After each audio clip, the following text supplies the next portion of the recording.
Thank you so much for joining us, everyone. My name is Keyonna Taylor. I'm one of the executive vice presidents here at Teleperformance, and very excited to have the second part of Brown Girls Like Me. This particular session is going to focus on allyship. So we have Sunil Jindal here with us. He is the Chief Growth Officer at Equality Leaders, and it's amazing. Thank you also for joining us, Sunil.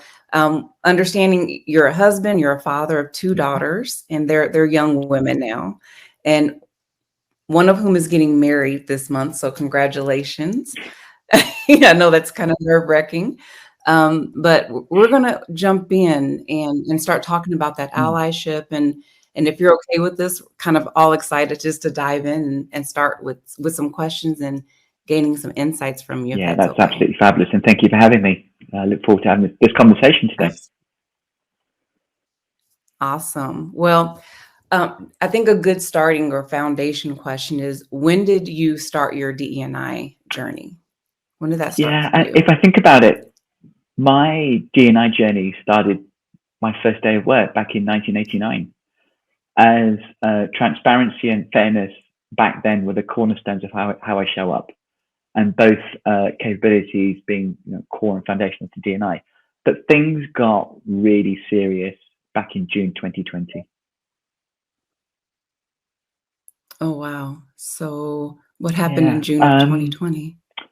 June 2020 is when I arrived at a career crossroads and thinking, where do I go next? It was the height of COVID, and the tragic murder of George Floyd a few months earlier. COVID was everywhere, really. And I was at a stage of, should I just pack it all in and just retire gracefully?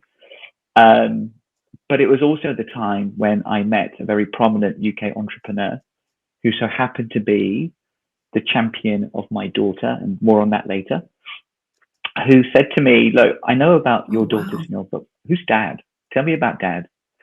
And I explained, and she said, you've been great as far as I can see supporting women in business, but let me share with you some data, and do with it as you will. And the data then, unfortunately, I don't think changed a great deal 3 years later, but the stats are, for every £1 or $1 of VC money invested in the UK, about 1p or 1 cent goes to an all-female founded team. Oh, That wow. drops to So, 0.024p or 0.024 cents for an all-black female founded team. An all-male team is 13 times more likely to get a warm introduction for investment than a female founded team. My initial thoughts were, how? Why? No way. And as you said, as a father of two daughters who, and more about this later, who had a startup 8 years earlier, this isn't right. And for about 15 seconds, I thought, oh, this isn't for me. But that inside me stirred, and I said, I've got to do something about this. And this is how I'm going to sign out of my professional career. And I am going to do everything in my power to change that situation.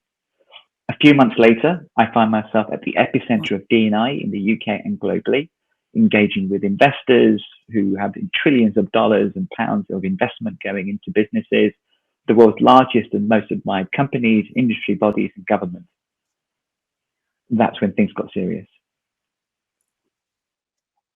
wow.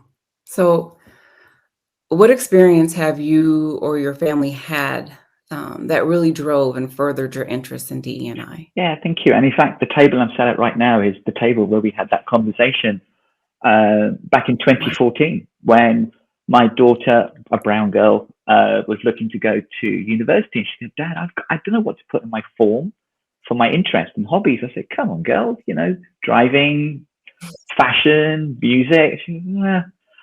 And it just so happened at the time that she was applying for university, in our journals, in our newspapers, there was a whole article about a competition that was run by the palace, Buckingham Palace, and inspired by work that will.i.am had done in LA around getting the youth from LA into digital entrepreneurship. the essence of the idea was how to get 14 to 20-year-olds come up with a digital idea that will change the world. Simple brief, huh? So I said to my youngest daughter, I said, you're going to enter that competition. The first thing she said was, Dad, I'm not a geek. I said, Donnie, you don't need to be a geek. There are loads of people out there that would love to geek out, and that's what they're good at. You need to have vision, passion, drive, a desire to want to change the world. Cut a long story short, my daughters were the only all-female team out of 600 teams in the UK to enter that competition. And they were one of 3 winners, and they won a 20,000 reward. They were lauded and applauded by British media. My daughters were on British television the very next week after they got their award. They were featured by the Sunday Times. They were seen as, my youngest daughter has been identified as one of 100 women most likely to change the world through technology. In the magazine, there's a picture of her and the founder of lastminute.com. And there's a 16-year-old who's hardly sort of seen the world. And there's the leader of lastminute.com. And it was just kind of literally to have my daughter on the same page was absolutely incredible. But what it showed me, though, is what happens when you give somebody from an underrepresented group a chance. And in this case, a woman, a brown woman in tech, their ideas, their creativity, their humility. And I called it then and I call it today, their superpower, which is their femininity, said it. That was the magic ingredient to their success. And I haven't even told you what the business was. It was a food app. It was a food app that was inspired by my eldest daughter, who reflected on my wife saying that every time I open the fridge, there's always food left over and I never know what to do with it. How about we create an app where you enter your 3 leftover ingredients, where you create a store cupboard and it generates recipes. Quick and easy, simple to use, aimed at the student demographic. I love that. I mean, I think I could use that personally. I think that's everyone says that, but yeah. So that was our experience, and yeah, our lives have never been the same since. That's the family experience. That's amazing. Thank you so much for sharing that. So that's how you kind of got engaged with your daughters. That was kind of a pivotal moment for supporting them in their careers. But how do you feel you can impact the future state by supporting women in this daily challenge, because it still exists today, to further create visibility and inspire women? Yeah, and the data globally, excuse my language, sucks in terms of equity and fairness and what have you.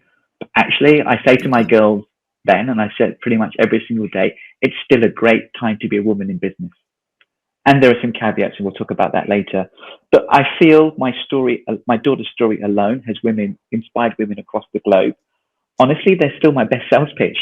I'm talking about them today, on this platform, and I talk about them pretty much all the time. They actually almost say, "Dad, you're successful because of us, not the other way around." It's like, okay, but what can I do? What I have done, and I must admit, I don't want to go necessarily down the road of men are from Mars and women are from Venus.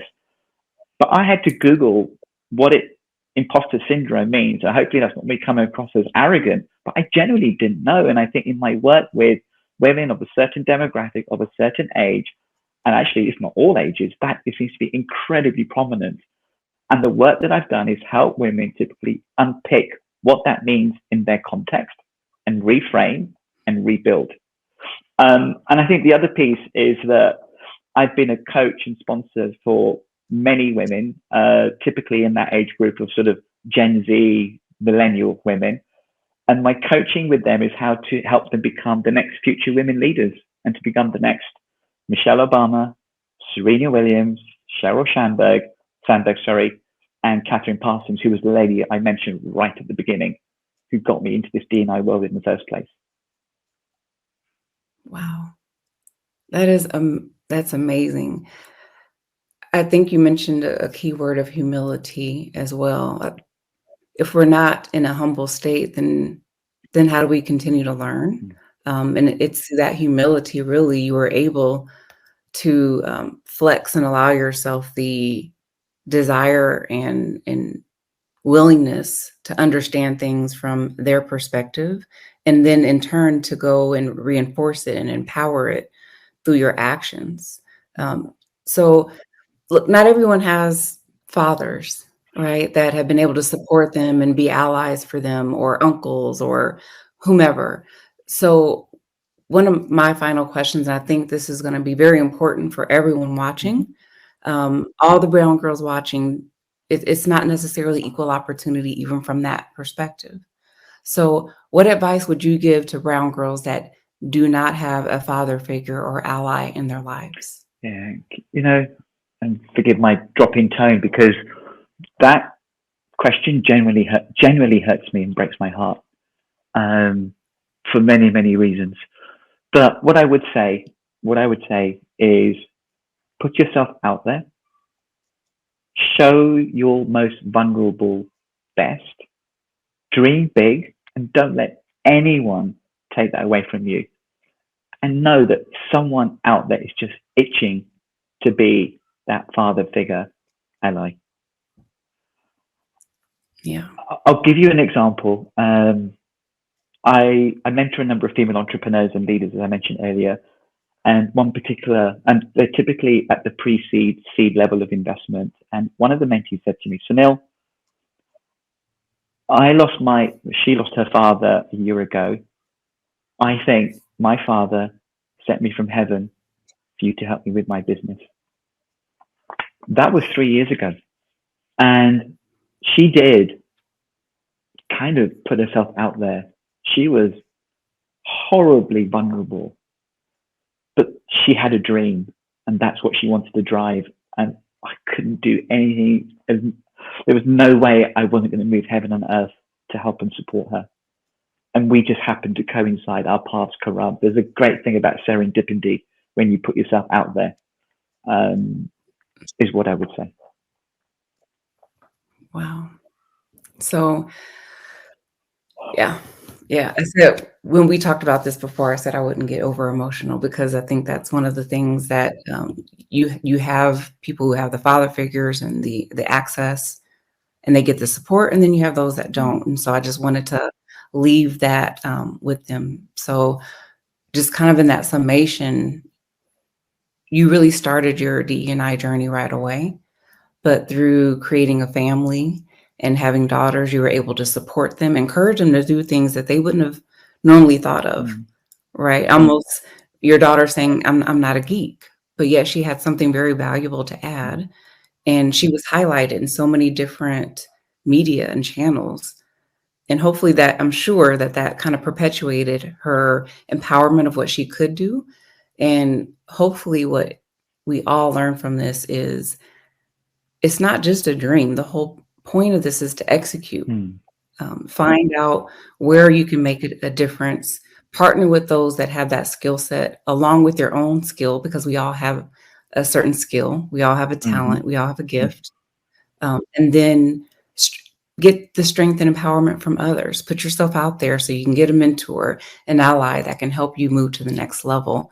And only by doing that can we create circumstances in which we really meet people like you that are willing to give us that shot and empower us and support us, advocate for us. And it's just a really, really beautiful story that you've shared, not only with your family, but even the last story about sharing and helping others. So we really appreciate you joining us today. And I'm hoping this is not our last conversation, that we're able to share with those that need the encouragement and empowerment. So thank you so much. Thank you for a fabulous summary. I couldn't have told it better myself. So thank you.